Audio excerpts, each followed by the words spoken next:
করে এসে দাঁড়িয়েছি। আজীবন যেমন আমার থেকে আমার একটা মেয়ে কেড়ে নিয়েছে, তেমন লক্ষ লক্ষ ছেলে মেয়ে আমার পাশে দিয়েছে। এটা আমার যেমন হারানো তেমন প্রাপ্তিও একটা আছে।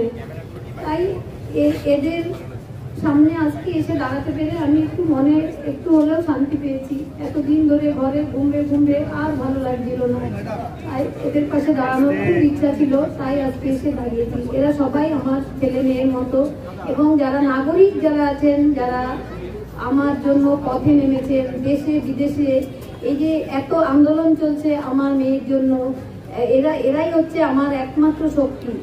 আমার মেয়ের সেই যে চিৎকার, সেই সেদিন 8 তারিখে সেই কান্না, সে যে মামা করে কত কেঁদেছিল, সেই কান্না আমি এখনো ভুলতে, সেদিন শুনতে পাইনি, কিন্তু প্রতি রাতে সেই কান্নার প্রতিধ্বনি আমার ঘুম কেড়ে নিয়েছে। এবং আমি চাই যারা আমার মেয়ের এই যে ঘটিয়েছে তারাও যেন আমার মতো ঘুম হারা হয়, তারা যেন আমার মতো প্রতিনিয়ত এই কষ্টটা পায়। তাই আমি এই সবাইকে বলবো, আমি যতদিন আমার মেয়ের বিচার না পাই ততদিন যেন তারা আমার পাশে থাকে এবং এই আন্দোলন চালিয়ে যায়।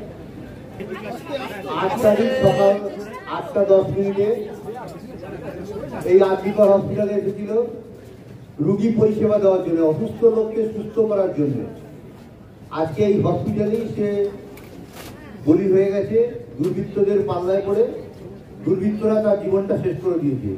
আজকে তার এতদিনের স্বপ্ন, এবং আমি যে 62 বছর ধরে যে স্বপ্ন তিল তিল করে গড়ে তুলেছিলাম, একটা রাতের মধ্যে আমাদের জীবনটা পুরো উলটপালট করে দিয়েছে। আমার মনে কতগুলো প্রশ্ন এসছে, আমি শুধু মিডিয়ার কাছে সেই প্রশ্নগুলোই রাখবো।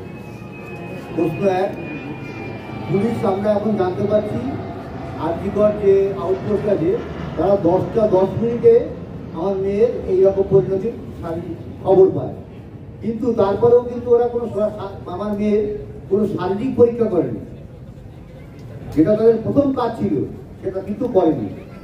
দ্বিতীয়টা, বেলা 11টার সময় আমাদের জানানো হয় আমার মেয়ে আত্মহত্যা করেছে। তারা কোনো মেডিকেল টেস্ট করলো না, আগেই তারা বলে দিল আত্মহত্যা করেছে। ঠিক আছে, কেন করেছে এটা সেটা তারাই জানে, তারাই উত্তর দেবে।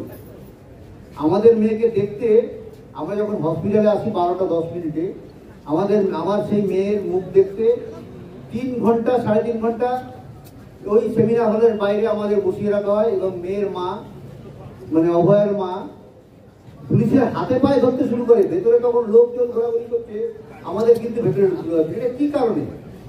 এই প্রশ্নটা আমার উত্তর চাই। পোস্টমর্টম করতে হাসপাতালে দেরি করলো কেন? পোস্টমর্টম তো সাধারণত 4-5টার মধ্যে করা উচিত ছিল, কিন্তু দেখা গেল 6টার আগে পোস্টমর্টমটা হলো না, তারা থেকে শুরু হলো। আমি এফআইআর করলাম তারাখানাতে। কি হলো? আমি 6:30 থেকে 7টার মধ্যে এফআইআর করলাম। আমার এফআইআর এর রেজিস্টার হলো কখন? 11:45 পরে দেখতে পাচ্ছি ডাক্তার এখানে, এত ডাক্তার থাকা সত্ত্বেও, এত কিছু জানার পরেও পুলিশ একটা আনন্যাচারাল ডেথ কেস করলো, ডায়েরি করলো। কি কারণে? হাসপাতাল কর্তৃপক্ষ, পুলিশ কেউ এফআইআর করলো না, যেটা সবার আগে দরকার ছিল, করেনি। 12টা থেকে বিকাল 7টা পর্যন্ত আমরা এই আরজিকর হসপিটালে পৌঁছেছিলাম, কিন্তু হাসপাতাল কর্তৃপক্ষ এবং ঊর্ধ্বতন কর্তৃপক্ষ কেউ আমাদের সঙ্গে একটি কথাও বলেনি। আমরা দেহ রেখে দিতে চেয়েছিলাম, আমরা দেহটা রেখে দিতে চেয়েছিলাম, কিন্তু যে কোনো মানে এত প্রেশার আমাদের তৈরি করা হয়েছিল সেই সময়। আমরা টালা থানায় গেছিলাম, টালা থানার সামনে আমরা 1 ঘন্টার উপরে বসেছিলাম। 3 থেকে 400 পুলিশ আমাদের ঘিরে সেখানে একটা এমন পরিস্থিতি তৈরি করে, আমরা বাধ্য হয়ে বাড়ি ফিরে যাই। বাড়িতে গিয়ে দেখি 3 থেকে 400 পুলিশ আমার বাড়ির সামনে ব্যারিকেড করে দাঁড়িয়ে আছে।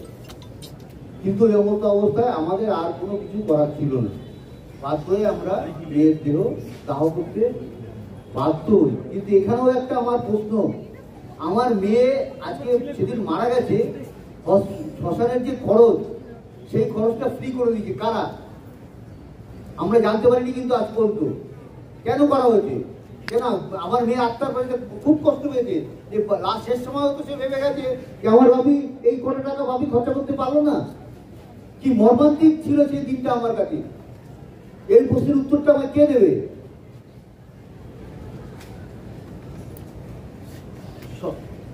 যখন আমার মেয়ের দেহ আমার ঘরে সাহায্য ছিল, তখন ডিসি নর্থ আমাদের ঘরের একটা গলিতে ঢুকে ঘরের ভেতরে তিনি আমাকে টাকা দেওয়ার চেষ্টা করেন এবং তার যা জবাব দেওয়ার আমরা সঙ্গে সঙ্গে সেই জবাবটা দিয়ে দিই। ডিসি সেন্টার ইন্দিরা মুখোপাধ্যায় বারবার প্রেস মিট করে করে মিথ্যা কথা বলছে, মিথ্যাচারণ করছে। কারণটা কি? কি কারণে আমরা করছি না এই জিনিসটা? তাই দিকে আমাদের একটা বিশাল প্রশ্ন আমাদের সবসময় মনে আসছে। আমার এই সমস্ত প্রশ্নের উত্তর কে দেবে? পুলিশ, প্রশাসন, না হাসপাতাল কর্তৃপক্ষ, স্বাস্থ্য ভবন? সবার কাছে আমি এই আর্জি জানিয়ে আমি এখানে বলা শেষ করছি।